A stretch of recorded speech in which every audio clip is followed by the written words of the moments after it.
Who would be a Wolves fan, eh? On goes ball. Speedball might yet win it here for Wolves. Flash in the shot. What a goal!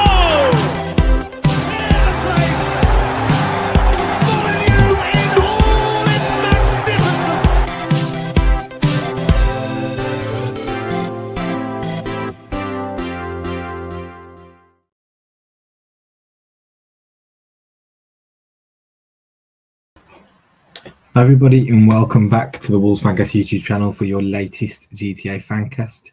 Here to dissect what was an incredible comeback victory with 10 men against Southampton, which ultimately led to Nathan Jones losing his job for Southampton. But I think it was a bit of a roller coaster, and to a certain extent the first half was descended into farce with the refereeing performance.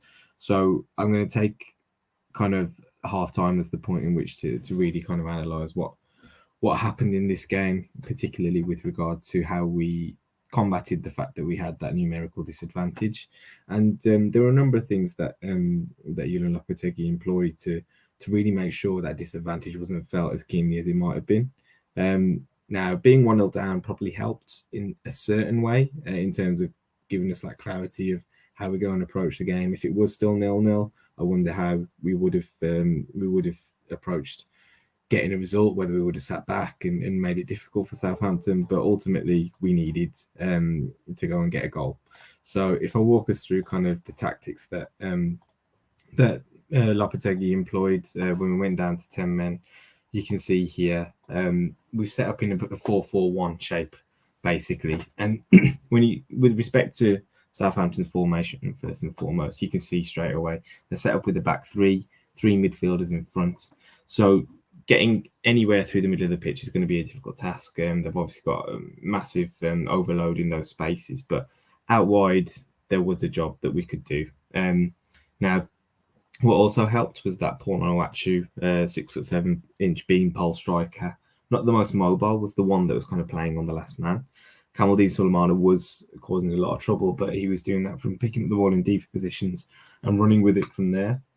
So our defence could sit a little bit higher than they ordinarily might have. And in the way that the midfield was then set up was having Neves as a slightly deeper midfielder, and whoever was in front, whether it be Mateus Nunes or João Gomes, were there to work laterally across the pitch, depending on what side of the pitch the ball was on.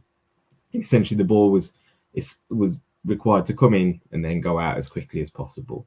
Diego Costa, his introduction was really key as well. Again, similar role to what Nunes and Gomez had to do, play on the side of the pitch where possession was being held and support those players out wide who were the real kind of ball progressors to get us overloads against this wing back and create scenarios in these kind of spaces here. That was kind of exemplified by some of the data that you'll see in the graphics that you'll see. This was the touch map of the entire team, actually, from halftime onwards. You can see kind of heavier clusters within the wide areas, not too much activity within the middle of the park. And though that list of numbers on the right-hand side there is the number of touches each player had. And the guys kind of coming out on top in that regard there are Traore, Bueno, and Semedo, aside from Neves, who was that kind of conduit to make sure the ball was getting switched across the pitch. To kind of contextualize that, if you look at the first half, and despite playing much of this half with 10 men, still a lot of ball domination within the middle of the pitch. We had a team full of kind of ball retainers, you'd say, to start with, and maybe we struggled a little bit to kind of have an impact in the final third as a result of that. But ultimately, we were quite comfortable with possession of the ball in the middle areas, and that's testament to kind of Lopetegui really changing his approach. Just again to kind of solidify that point, you can see here the pass map from the second half. Ball rarely kind of entering that key zone where a number 10 would probably sit, generally speaking, where most teams kind of sense the most danger. But happy for us to go wide and really play into the fact that Southampton weren't going to give us any space through the middle of the pitch and attack them down the flanks. Again, some more data from FB Ref to kind of exemplify the point. in terms of progressive carries, we've got players who were featured out wide in Bueno, Troyer, and Semedo featuring in the top 4. Progressive receptions there, Sarabia, Semedo on Traore, and kind of touches in the attacking third. All of our wider players again, Semedo, Sarabia, and Traore featuring at the top of those lists. I mentioned the midfield setup as well. This was what that looked like in terms of touches. Neves, again, astonishing how much time they allowed Neves to have on the ball and to influence the game, considering he is such a key player for us. And then Nunes and Gomez featuring a little bit higher in front of the pitch, able to go and use their legs to go and get about the pitch and try and nullify that numerical disadvantage. Like I said, Nunes did a relatively decent job of that. Obviously, he was going to get tired at some point. So then Gomez being that catalyst and then going on to have an incredible impact on debut as well to score the winner.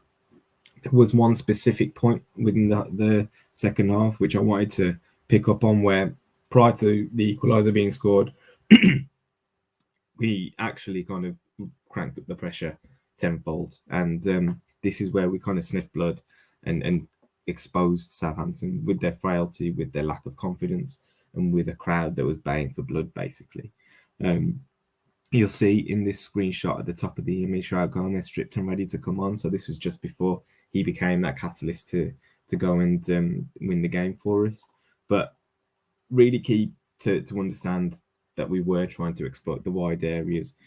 Bueno here in a position to cross. What getting forward down the flanks does, and it isn't always the best way to go, because chance creation can be difficult from wider areas, especially when you see the amount of bodies that Southampton have got back. But having those bodies deep in the pitch for Southampton means they struggle to get out, and we've still got plenty of players left over to go and pick up the loose balls and then restart attacks. So while that ball went in and there wasn't anything to come of it, we picked up the ball back on that flank, and Traore and Semedo then attacked on the opposite side.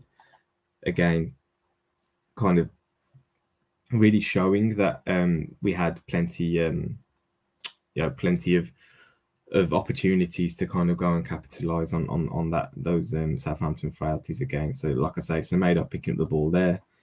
He works with Traore to get down the flank and then ultimately puts a crossing, which again doesn't come to anything, but players deep in the pitch, Southampton struggling to clear the ball, quite desperate to kind of get the ball away.